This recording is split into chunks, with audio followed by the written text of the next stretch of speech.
Thanks so much for joining. Let me just get everything started up here. Um, so I see that a couple more people are still trickling in, but we'll go ahead and start in the interest of time. So we're already a couple of minutes late. But just wanted to first start welcoming everybody. My name is Jonathan Lincoln, the director of the Center for Jewish Civilization here at Georgetown University School of Foreign Service. And I'm really delighted to be joined today by a colleague and a good friend, Dr. Shira Efron. Shira is the Senior Director of Policy Research at the Israel Policy Forum, but she is based in Israel. The Israel Policy Forum is a Washington, D.C. based organization. She's previously worked at the RAND Corporation, where she founded the Israel Program. She's worked at the Center for American Progress, the Middle East Institute, and the INSS think tank in Tel Aviv. She has a PhD from Rand's Graduate School, an MA in International Relations and Business from NYU, and a BSc from Tel Aviv University. And also she's worked as a consultant with the UN country team. We worked together in that capacity several years ago. On access and movement issues in Gaza.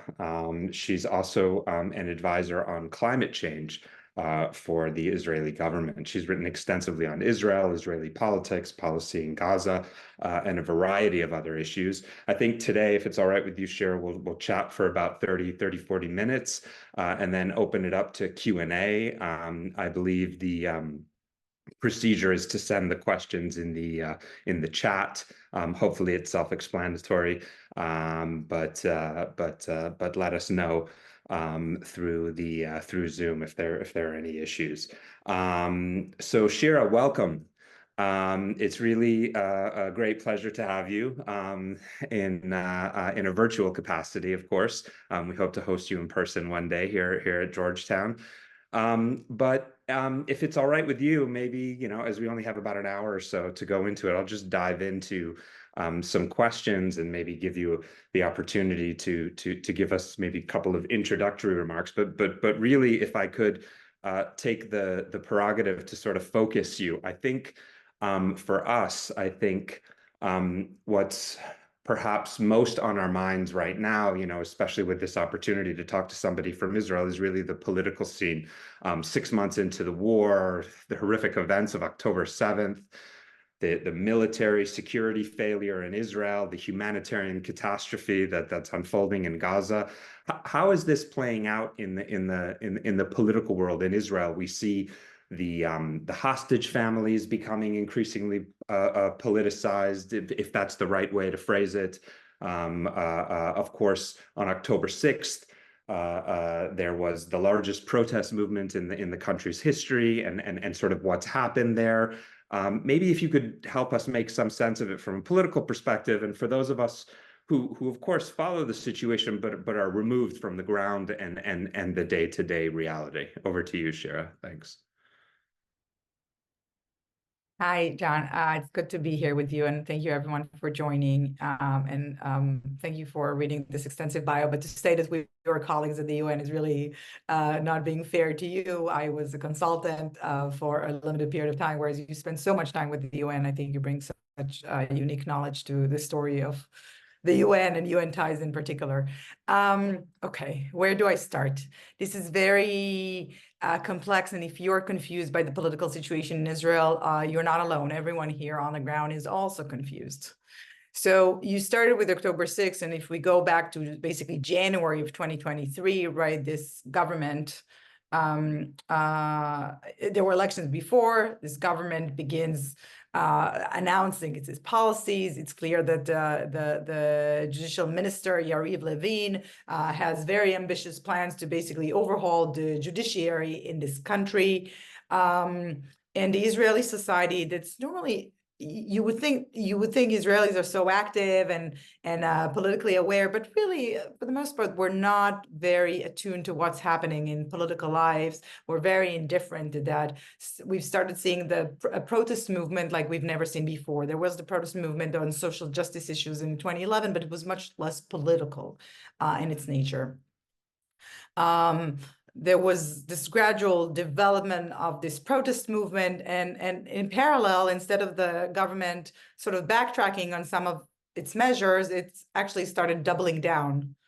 So we're seeing more and more extreme measures, not just judiciary, but how we, in terms of sharing the burden, in terms of budgetary allocation and stuff. And I mean, you know, you live in the US, I've spent half my life in the US. I know these things are not really fair, but in Israel, there's this whole idea of, you know, this is supposed to be like some sort of a social welfare country, right? Where there's sharing the burden, and and we'll get to the IDF in a moment, but there's sort of like the people's military, the people's army, and you pay really high taxes, as John knows, you pay really high taxes, but you're supposed to get services. And it turned out to a big part of the Israeli public that they're sharing all they're shouldering. I mean, all the burden falls onto one group. It's the only group that serves in the military. It's the only group that works. It's the only group that pays taxes. It's the only group that invests in the future of the country. In a sense, when you hear about, you know, Startup Nation, all these Israelis, you realize this whole like tech community is 15% of the country's economy, and really the rest is lagging behind. Now, if this was a matter of just unfair distribution of resources, that'd be one thing. But the fact is that there are leaders of other publics that are just not interested in their publics joining. And this is primarily the Haredi population, but there were others as well. You probably heard of Itamar Ben-Gvir, who is the minister of, he invented the name, national security, but it's basically Minister of Homeland Security, who has some sort of jurisdiction over the police, and he's turning the police into his own private militia. Anyway, more and more stories. So way before October 7th, we're starting seeing a rise, an awakening in Israel, Israeli society saying, no more, we're done. Khalas, you know, in Arabic, we're done. We won't have that. Including calls by IDF reservists saying we cannot serve a government that is enacting non-democratic policies. And the anticipation was that eventually we will see the downfall of this government. It was the worst, in a sense, it was like, it showed there was a spark of optimism for all of us in Israel seeing this awakening. But on the other hand, the situation in Israel was really very bad. It started seeing all these approval ratings of Moody's and S&Ps and others saying that the Israeli economy is going down.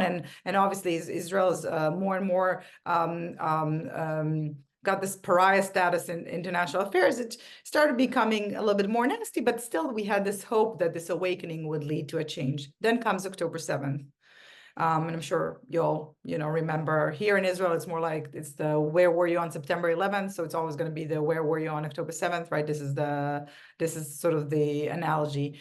And you know, we could talk about October 7th, what it means for the war. I'm sure we'll get to this, but in terms of the protest movement, that all stopped. It was, wait, we were torn apart, and now it's time to come together. We're all mourning. We're really counting the dead. There are hostages. We have to unify, unite. This is not time for internal fighting. This was very much emphasized by IDF troops inside Gaza, saying, look at us together. We have a liberal leftist from Tel Aviv and a settler from, I don't know, Shiloh and the West Bank, and we all sit here, sing Kumbaya, obviously fighting Palestinians, but this was very much the sense. And protests and the hostages' families were really advised by several people to say that this should not turn into a political issue and they should not pick a fight with the government. So even though there was a lot of rage building within, you know, families of victims and with hostages and with the public, that clearly, like, this was the worst government in Israel's history, and then October 7th happened under its watch, right? So it's very clearly all the anger was there, but the protest movement was not building because the idea was like, we can't do it now. It's not fair to do it when people are fighting and sitting Shiva, but also for the hostages' families, we all have to play it nice. I can tell you that there are a lot of people from the opposition, sort of, if you can call it opposition, because we can't really, there's no really active opposition in Israel. You know, Benny Gantz, who was supposed to be the opposition, they entered the government, including with Gideon Sa'ar, Gadi Eisenkot. Only Yair Lapid is outside, he's in opposition, but he's not really an active opposition. But there was a lot of thought of, well, we will have after October 7th, this protest movement that was so big before will turn in, we'll get those millions of Israelis to the streets, right? The million Israelis on the streets, and that will topple the government. 2 months ago, people started saying, well, maybe this is never going to happen. So the only way this government will change will come from the inside. What we're seeing in the past week is interesting as a result of domestic issues. So there are two domestic issues. First of all, one, I guess I don't know if it's domestic. First of all, I think there's growing pressure from the hostage families, as you said, John, because they realize that one of the obstacles to a deal, it's not just Yahya Sinwar of Hamas, it's also Benjamin Netanyahu and his cabinet. Analysts have been saying this for a long, long time, but it's not something that the media has reported, and it wasn't sort of the public sense. And since this is way now more in the open, the hostage families feel more legitimate to come against the government, and they are able to rally all these people that don't feel comfortable protesting at the moment, not because they like the government, they don't like the government, it has the lowest approval ratings, but that's just because we're in a war, and you know, during war, countries, not just Israel, they rally around the flag. The second issue is this sharing the burden story, that this government, despite what had happened, despite the fact that the IDF itself says they're missing between 4,000 to 7,000 soldiers inside Gaza, and that's why they can't continue the military campaign. It's stalled. There's a threat of deterioration with Hezbollah in the north. Who knows how many other fronts can have? There's a shortage of troops, physical people, bodies in Gaza, and still you have a government that says, well, the Haredi are still not going to get into the IDF. Never. We will find a solution. We will not find a solution. There's never a solution. We're talking about a prospect count of 12,000 in every cohort of young men. I'm not even talking about the women who's the potential. So it seems in the last, and again, this is just the last week that we saw a big protest, and now in Jerusalem, you see this public awakening again. If this is going to translate into something more meaningful, or it's going to stay contained to those two issues, it's really hard to tell. Just last point on that, I think that within the government itself, we have the original 64-member coalition, which is the same hawkish government as before. Benny Gantz went in with Gadi Eisenkot, his partner, and Gideon Sa'ar from another party. Gideon Sa'ar left the coalition, saying that they're not, left the government, saying they're not enacting the policies that he supports. And Benny Gantz, it's interesting because he, according to all polls, will be the next Israeli prime minister. However, he's in this position where it's he's popular because he seems like he's the one sort of saving Israel from the crazies. He's sort of like the moderate voice. So he's hanging there in the balance. It's not clear if it plays in his favor if he actually leaves the coalition. And he hasn't made up his mind. Gadi Eisenkot, his partner, I'm hearing that this is a critical week for him. And then it's like, can you separate Gadi from Benny or Benny from Bibi? What's closest this with all their funny names? And then finally, you know, polling anywhere, but polling in Israel, especially when you have a multi-party system, is really meaningless when conducted when there are no elections in sight, because it doesn't matter if Benny Gantz is now the contender. The fact is that Gideon Sa'ar, who represents sort of the soft right, and Naftali Bennett, who is the former prime minister, and Yossi Cohen, former head of Mossad, they're all like standing, you know, like, I don't know, sports metaphors, but they're on the bench waiting. And this whole like right or right wing that is not Bibi will probably determine the fate of the elections.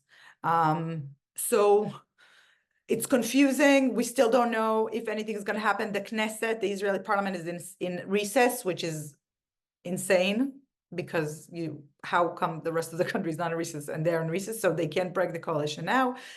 If I had to bet, the first, you know, it's likely going to happen, elections we can anticipate it by the end of the year.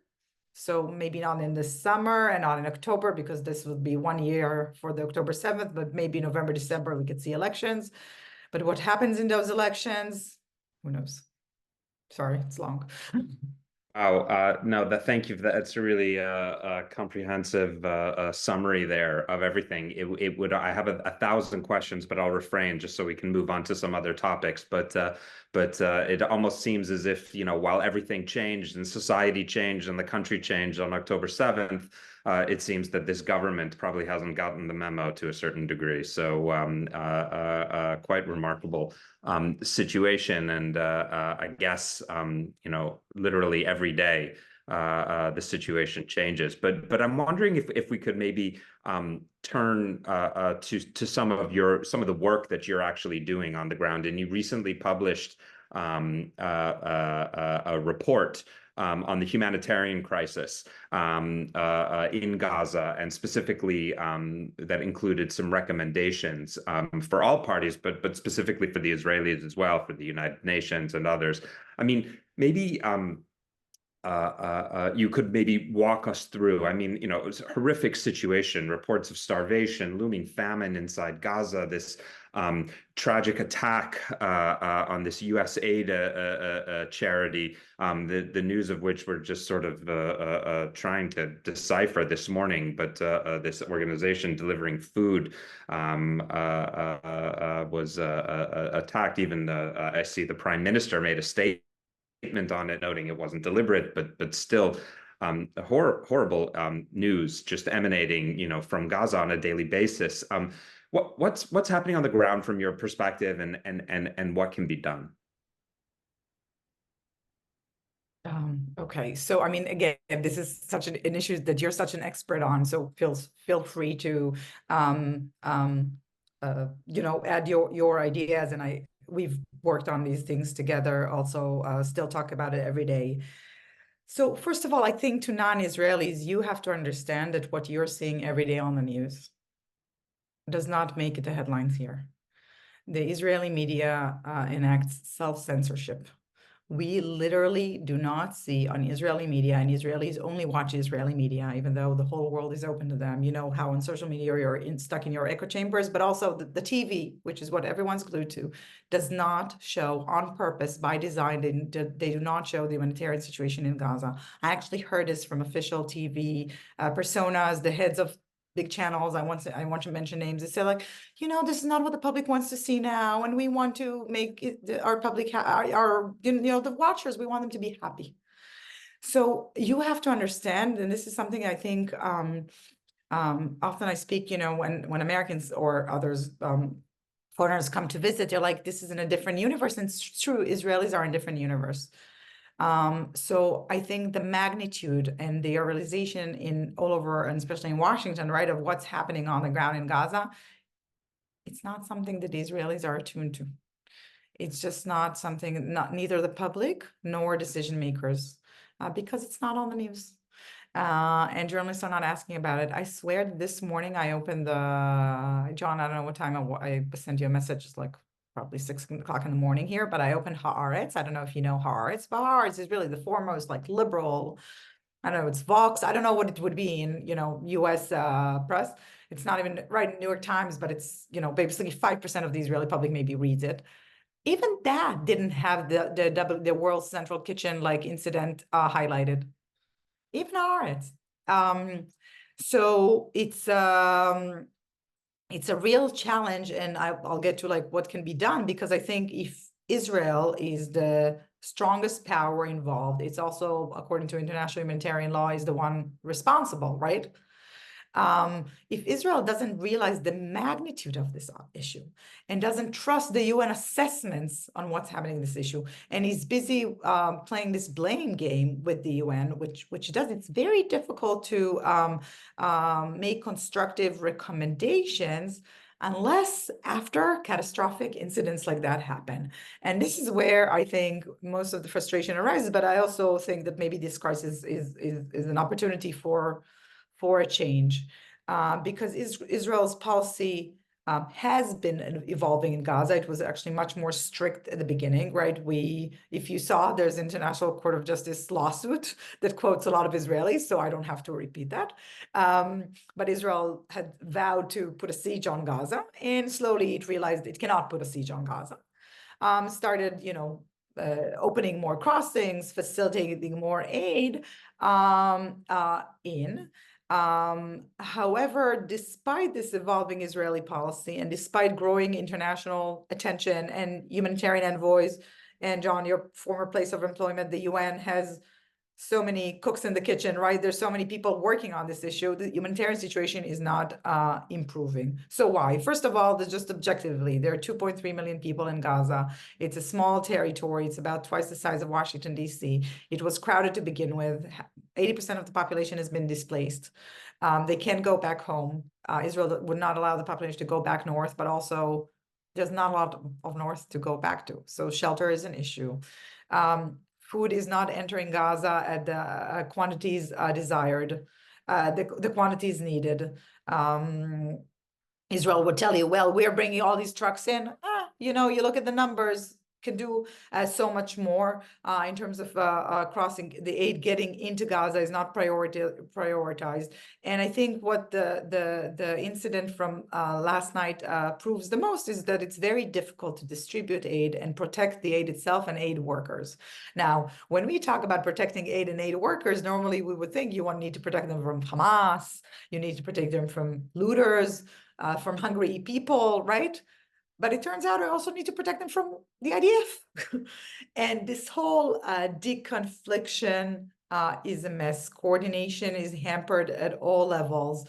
The UN, there's a decapitated logistical capacity inside Gaza, and I can go on and on and on and on and on. But I think, and you're welcome to read the report, I won't go through all of it, but there's so much that can be done if you think about it, both in terms of like how we work with donors and shifting from this in-kind assistance, stop bringing packages from, I don't know, Italy to El Arish port in Egypt, only to go for 6 days in the desert, to go to an Israeli checkpoint and then an Egyptian checkpoint, and then to look for a truck in Gaza with a driver that the Israelis actually allowed to go north.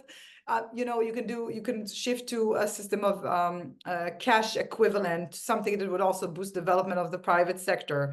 Also, the UN and NGO workers, they have to be much more protected, and there are many ways of doing so. And I'm hoping that this incident will finally make the IDF do these things, because they're quite simple, to be honest. So it's not like they don't know how to do them, they just didn't. There is Israel that has to open more crossings, and not just open the crossings, but also augment these crossings with inspection capabilities and make sure they're open on Shabbat, and open on Purim, and Passover is coming soon, and they better be open, because on Purim the crossing was open, the crossings were not open, or they were open half day, and pre-position aid, and work with and I think finally, I guess, because just in the interest of time, I think all these technical solutions exist, but like with everything that has to do with the Israeli-Palestinian conflict, and when it comes to Gaza, it's all political. Opening more crossings for Israel is a political question, because Israel is still, and it's not just Netanyahu himself, it's also Gallant, it's the IDF. They're the ones who are insisting on this policy of not letting things go through Israel into Gaza, not letting people go back north. It's the IDF's insistence, because it will erode their military achievement.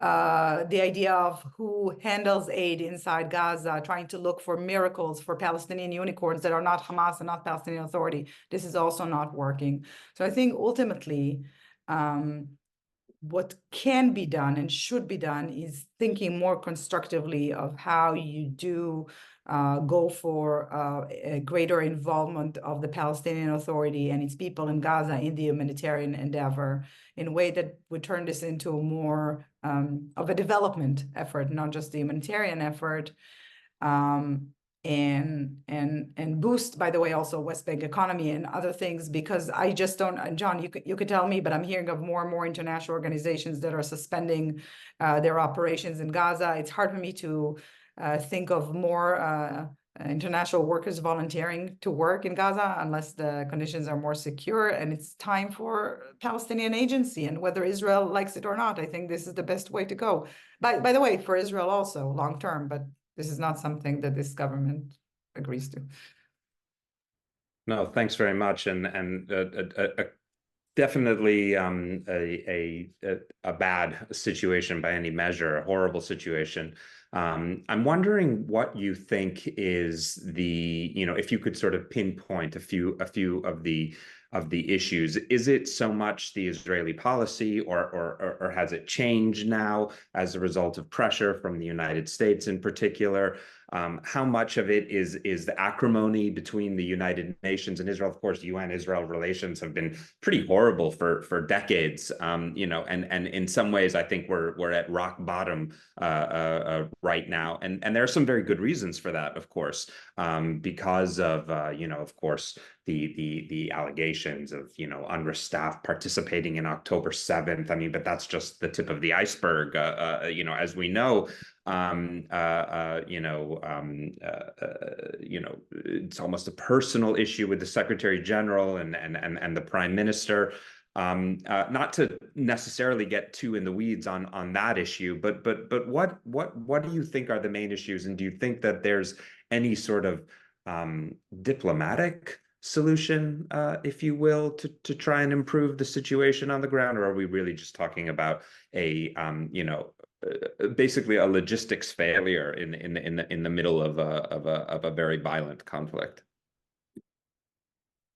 So I think it's probably both. There's there's logistical issues. There's the fact that, it's interesting because I think, and this is historically probably goes to the fact that Israel, occupied Palestinian territory for so long. You have this body within the Ministry of Defense and the IDF. John knows very well. It's called COGAD, the Coordinator of Government Activities in the Territories. And this is the body that manages all the civilian affairs of the Palestinian population. And then there's how the managers of the war, if you will, and this is within the IDF, is the Southern Command. And in a sense, the humanitarian issue, the civilian issue, and the military campaign are siloed. They're not working together. So much of it is just like a breakage point, right? Who do we sit? Does the UN speak with? Everything goes through COGAD, and COGAD speaks with another person, COGAD, and COGAD. So there are a lot of things, and we've spoken about it since December, at least, the idea of streamlining the confliction and coordination processes. But now, actually, as a result of the failure last night of this catastrophic, really, strike of the WCK convoy, apparently they're setting up a launch command of COGAT and the Southern Command to do this. So in a sense, right, this is an example of something that is so simple, could have been done before, but it's just sort of the way things have always been done. So this is how they're done now, without fusing and without understanding. And this is where I started with saying, like, Israel doesn't understand the extent to which the humanitarian issue is a strategic one that puts Israel's ties with the rest of the international community. By the way, it's not just the US, it's Germany and England and many other countries, friends of Israel, puts them at odds. So that's one thing. There are also, we got to say, this is where I'll give the Israelis credit. The international, the NGO community, the IGO community, they're not the easiest bunch to work with, John, as you know very well. They're very principled, and it's fine to be principled. But when they're saying, well, we cannot deliver aid if we're so close to someone in uniform that protects us, that's a problem, because if the best setup is for the IDF to protect aid convoys, but the UN workers don't want to look like they're working at the behest of the Israeli occupation, which I understand, but the mandate is to feed Palestinians. So I mean, there's real tension then between the principled approach and sort of the IDF. But what we've been seeing is that Israel's shifting policy only came as a result of pressure, international pressure, only. It's mainly the US. Everything. The gas that went in, I don't know if you remember at the beginning, Israel allowed, some water and some food, but said no gas, no gas for power plants or desalination plants or anything. The power plant still doesn't get it. It was US pressure. The Kerem Shalom crossing, which is the main crossing, was US pressure. There was some little bit of like the port of Ashdod, some flour that was under UNRWA, and now it's World Food Program, but also U.S. pressure, and then agreeing to more airdrops. And for this pier is also as a result of the February 29th, with more and more tragic incidents. We forget, but on February 29th, there was a convoy that went really badly, and over 116 Palestinians died, 750 were injured, the IDF was involved, so then that happened. So that's why I'm hoping, at least, that out of this catastrophic incident last night, again, something good will come out. And I hope at this time it will not sum up to like another makeshift semi-crossing that would enable 7 trucks to go in, which is sometimes the things we see, but rather something more strategic. And that's why when you talk about diplomacy, I do think diplomacy matters here in the sense of, for the humanitarian stuff, that if you try to work with, if the US in its pressure says, well, we've had this, and we and the rest of the world, the international community, the regional community, the Arabs, we want to see, we believe the best outcome would be a 2-state outcome, and we know that it's far, but we want to start gradually. And the Palestinian Authority is the 2nd largest employer in Gaza. It's better than Hamas, whether you like it or not. And they're going to be involved in this effort. And it's not going to be easy, don't get me wrong. But doing so, I think that could go in a long way toward unlocking some of those barriers, by the way, between Israel and the UN, because the PA is the legitimate government of the Palestinian people, so the UN would feel more comfortable working with them. It also probably will show to the Israelis that the sky hasn't fallen. It will demonstrate a linkage between Gaza and Ramallah.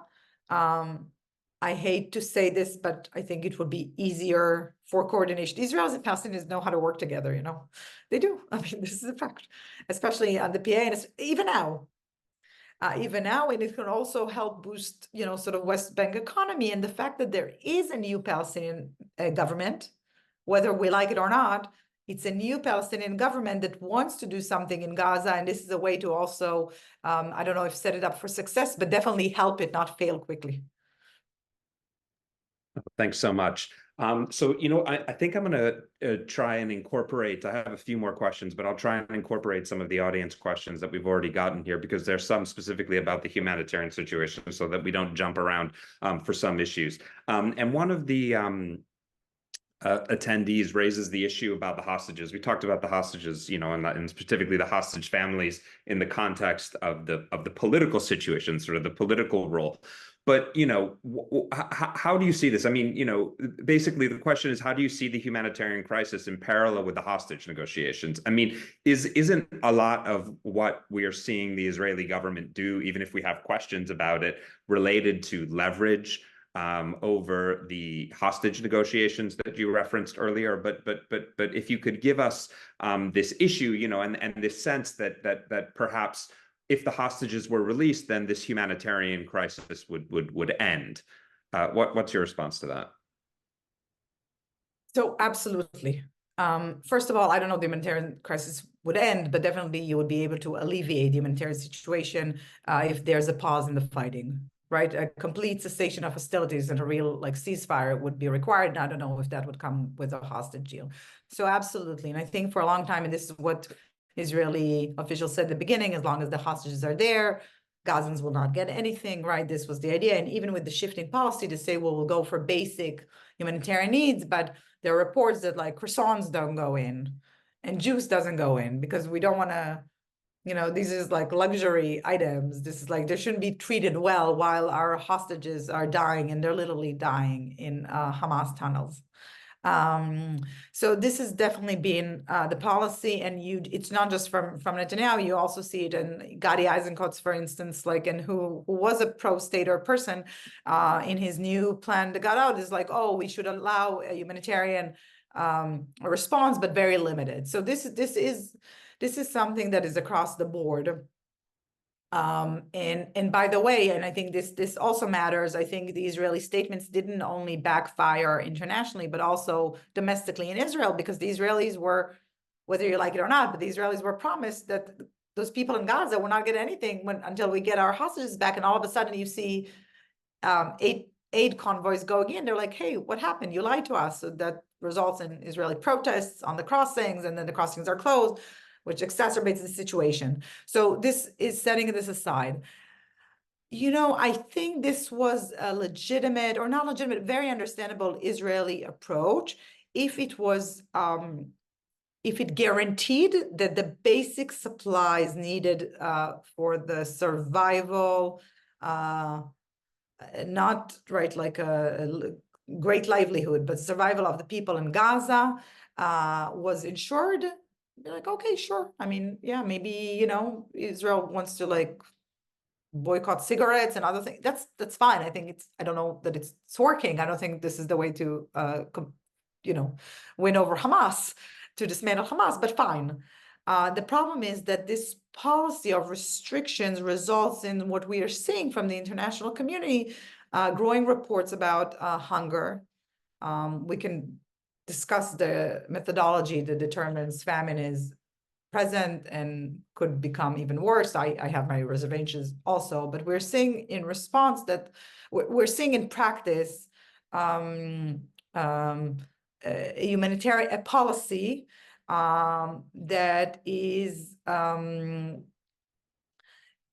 failing, because it's one thing to say like, okay, as long as our hostage is there, we are going to allow the bare minimum, and it's another thing for the bare minimum to actually get there.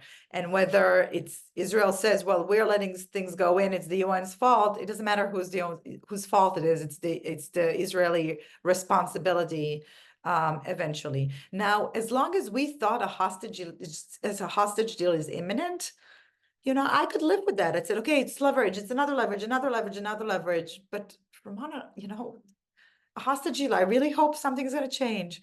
I really hope that there are reports now, there's more like a leash given to the mediators to speak about Palestinians going back to the north, which has been part of the contention point, and that we will see a hostage deal.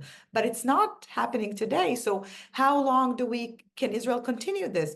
And I'll tell you, as an Israeli, right, even if the people in Israel have lost the compassions for Palestinians, which many people in this country have and are unaware and don't believe, it's a strategic interest of Israel to ensure an effective humanitarian response. Because if there's one thing that can stop the fight against Hamas is the humanitarian issue. It changes the views in Washington in terms of what Israel needs from Washington. Israel still depends on Washington for everything, right? It affects the International Court of Justice that can halt the war. It affects the UN. It affects all these other countries, and it affects Israel's biggest strategic things. You mentioned UNRWA. Israel would love to get rid of UNRWA. Israel thinks it's the end of UNRWA, and there was an opportunity here showing the evidence of UNRWA's ties with Hamas and it convinced other countries to stop funding for UNRWA. Well, what happened? You had 18 countries that stopped funding UNRWA. After the aid convoy of February 29th, 9 of these countries resumed funding. 9 other countries that weren't donors in last years started funding and increased their numbers. So it's counterproductive for what Israel wants, even if they think it's the right thing to do. It's just not the smart one. Thank you. And actually, there was a question specifically on UNRWA, and you started to answer it, and that's a very compelling point. I appreciate that. But the question is, how does the long-term Israeli goal of dismantling UNRWA interfere with the provision of humanitarian assistance on all levels to Palestinians in the immediate and in the future? Oh, wow. So I don't know if you all read, but John just wrote the best article I've read about UNRWA.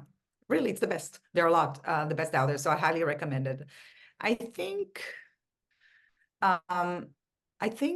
Israel has this dream. I don't know if it's, wishful thinking, or has had this wishful thinking that, finally the evidence has come out, the genie is out of the bottle, and the whole world will see UNRWA for what it is, will join forces, and this is the opportunity to kill UNRWA altogether. Kill it quickly, or killing it, how does the song go? Killing it softly, slowly, softly, right? But killing UNRWA. Then I mentioned that I think other countries say like, well, and or is in John's words, maybe it's okay to overhaul UNRWA, but not now. This is not the time to do it. Not in time of war. UNRWA still maintains capacity on the ground in Gaza. Still, their workers are there. Still, the shelters where you have folks, you have 800,000 or 700,000 Palestinians in Gaza shelter. Those are UNRWA's facilities. The schools are UNRWA's. When at one point kids will go back to school in Gaza, which I hope will happen. UNRWA is taking a big part of this. It's a term that, UNRWA is not an UN agency. It's part of the Gaza government apparatus. And in the short term, I think it adds complexities to what we're seeing now. Sure, you can move some of the like flour contract to come through the Ashdod port. You move it from UNRWA to World Food Program, and you can do these things at the margins. I think it's complicated. It's complicated at the moment. And then it could get even more complicated as we enter a stage of recovery, right? And reconstruction with UNRWA's capacity. If done wisely, and this is not it's not only Israel's responsibility, but Israel can shift events and facilitate this happening by not making all the mistakes it's doing, right? And you can have enlist international partners, and this should be US led, to say, okay, this is not a normal agency. The UN should not be doing these things. And again, go back to John's article, and this needs to return to being a humanitarian agency, not a political one. To do this, however, and this is where it goes to a question, I think there are a lot of discussions in Israel. It's like, oh, what can we move from UNRWA to another UN agency? And the opportunity here is saying, wait, don't just create another UN agency that would do what the UN is not supposed to be doing. This is not the goal, right? The goal is what can we shift to Palestinian institutions on the way to institution building? I'm speaking about Gaza and the West Bank. UNRWA and Lebanon and Jordan is a whole different story, as you will. So, UNRWA needs reform. There's no question. Serious reforms. There's a lot to do with UNRWA. I think the whole eliminating it to the extent that it no longer exists, I think it's more of a fantasy at the moment. No, thanks very much. Thanks for the plug. But it's really good. Thank you. So maybe moving on, as we're sort of entering the last 15 minutes, I wanted to ask a couple of questions. One, in particular, maybe about the impact of U.S.-Israel relations over the long term. But before we do that, maybe a colleague posted a question, so I'll just read it. It says, "Thank you for sharing your insights with us. This is very informative.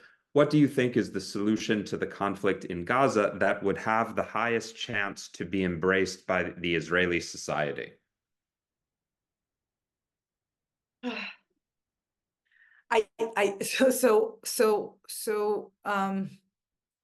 It's like two separate universes that need to be brought together, because I think what Israel is hoping for, and we hear this all the time, that there will be a country, maybe the UAE, maybe the Saudis, maybe they'll all come together and they will manage Gaza.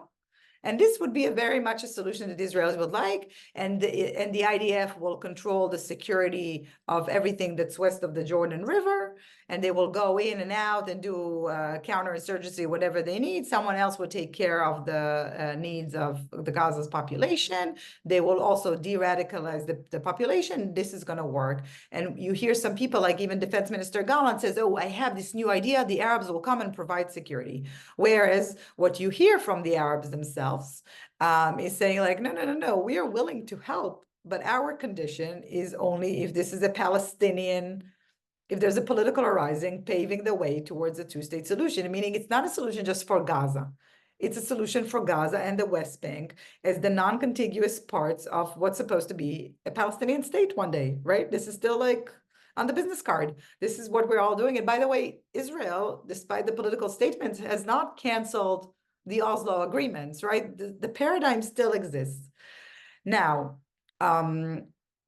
Israelis now, and I should have said this, Israelis are very much against this government. They're very much against Netanyahu, but the messages that he has, the Israelis are on board.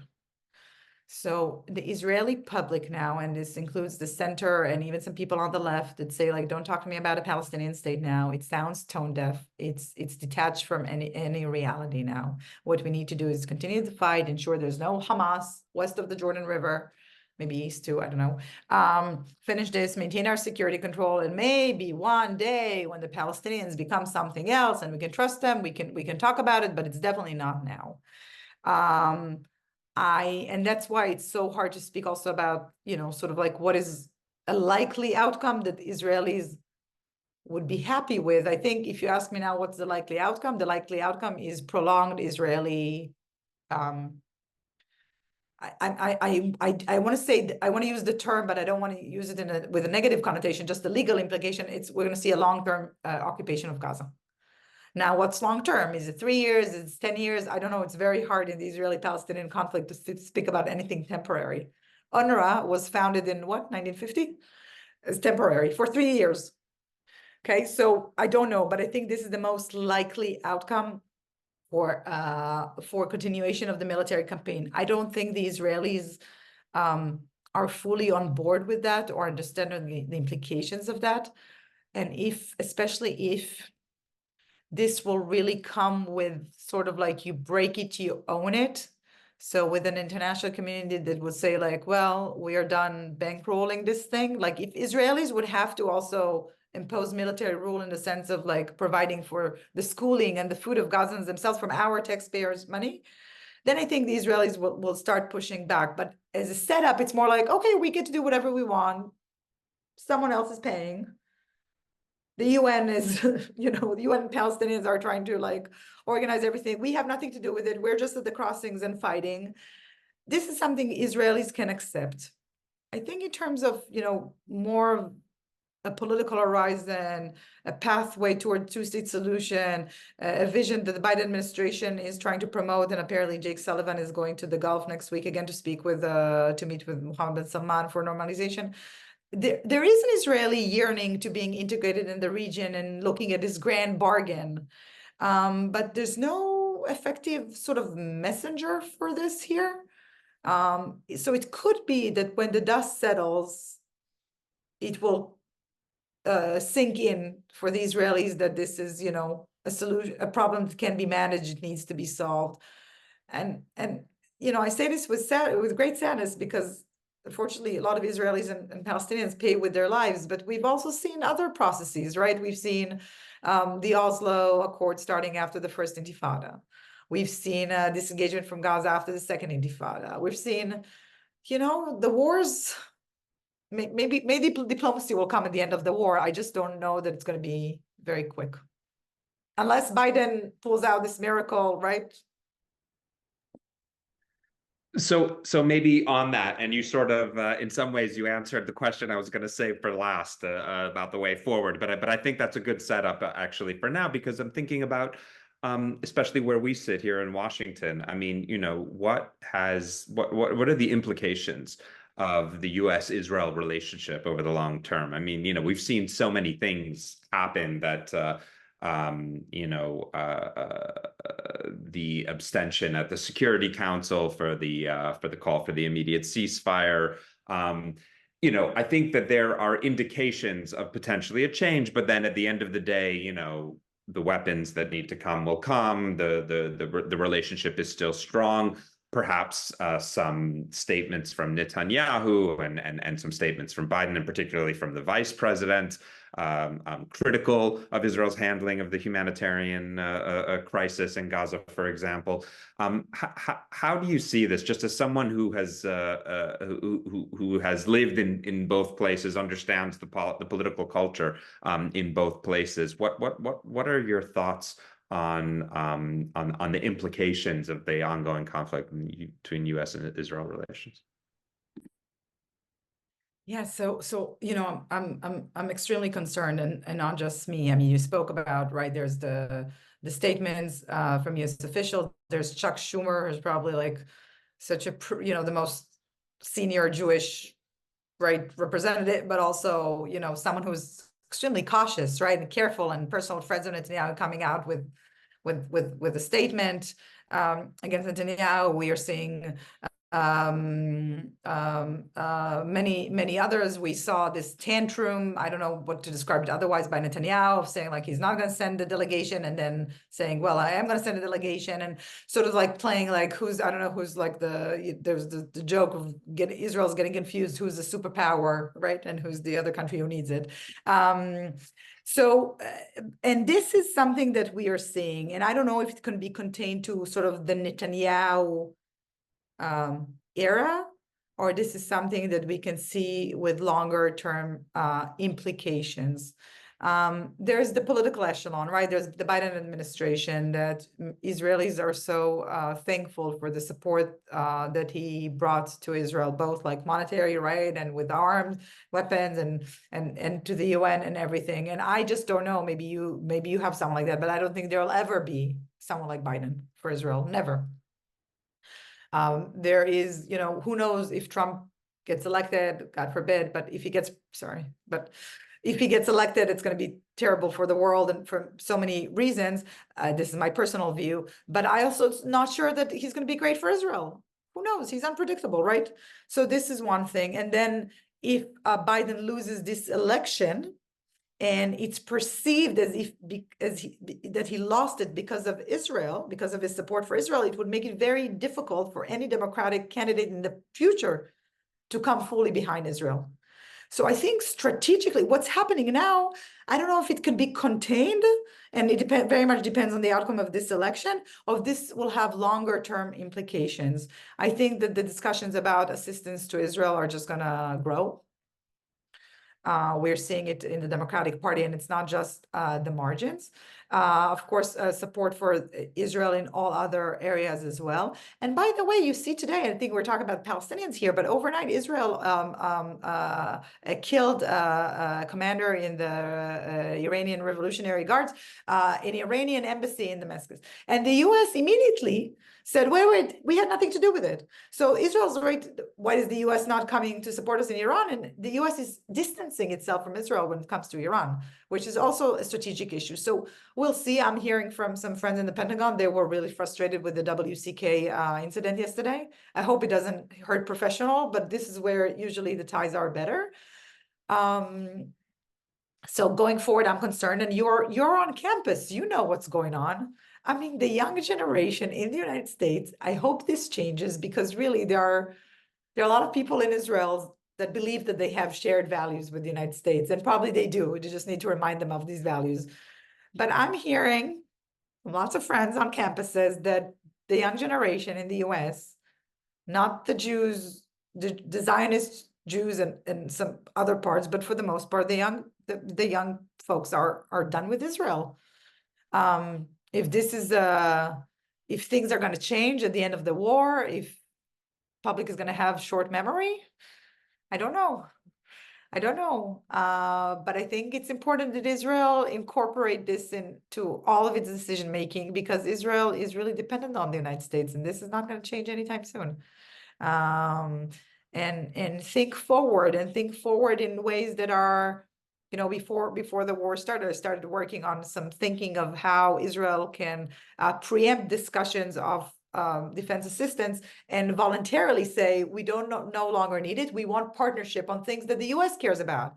AI, quantum computing, climate change, right? Invest in us, but in things that you care about too. I think we're far from that now, but I think Israel has to start realizing that it's time to, at 75, it's time to grow up and incorporate these considerations into decision making. No, thanks so much. And then maybe just as we're sort of approaching the end, maybe just go back to this sort of vision or potential, ideas about the future. How do you see, looking at some of the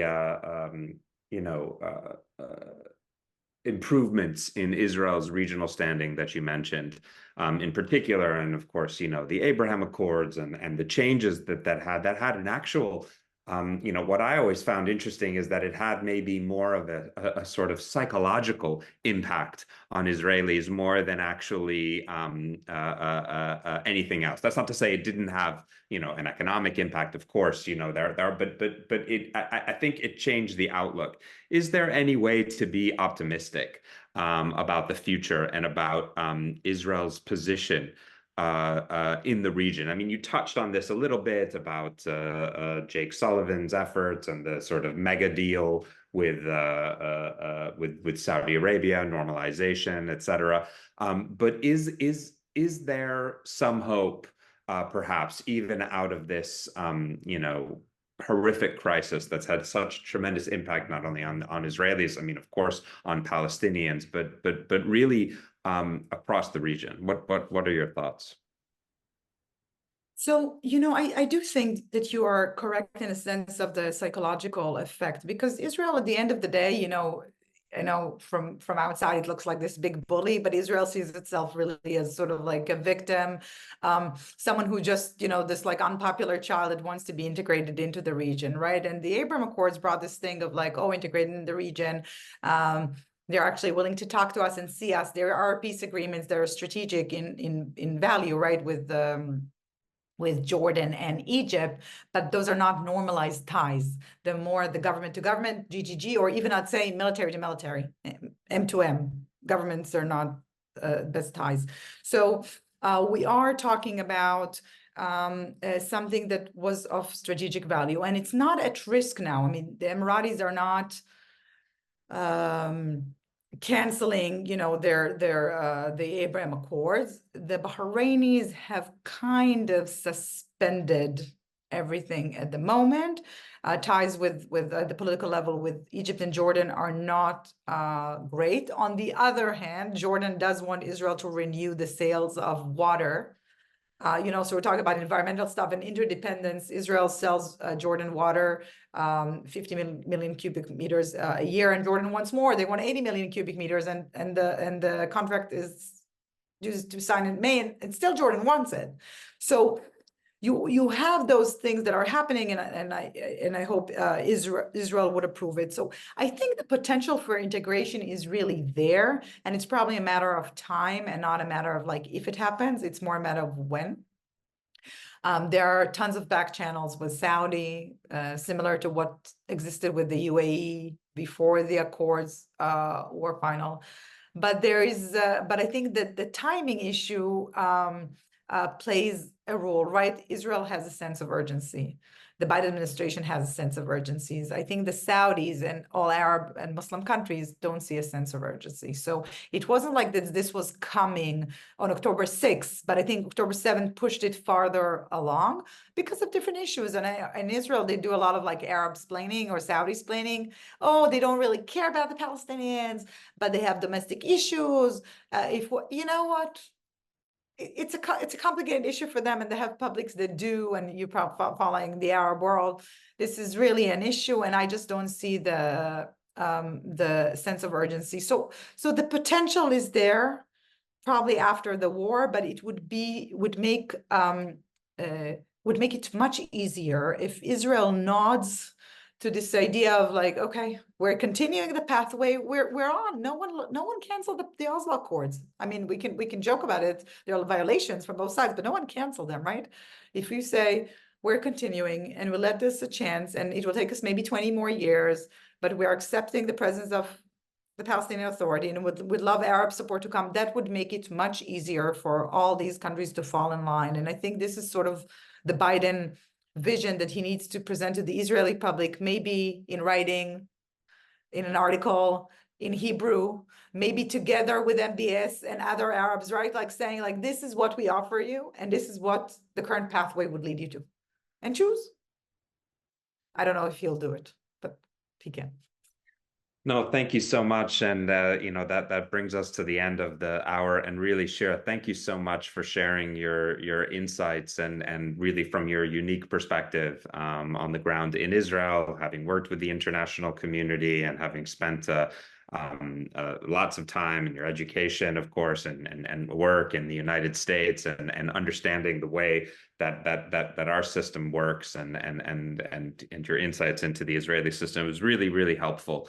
I know that there were some other questions that I didn't get around to, so I apologize to all of the attendees who sent in, but hopefully we managed to answer most of them. We do have this recording, and so we will hopefully post it on our website, and along with Shira's report that she just published on the humanitarian situation. So thank you again for sharing, and thanks for the work that you're doing, the important work that you're doing on the ground. Thank you for having me. I'd love to visit in person, and also send that article you wrote for Bears. Okay, we'll do that. Thank you. Thank you so much, Shira. Thanks, colleagues. Thank Thanks, you everyone. all. Bye.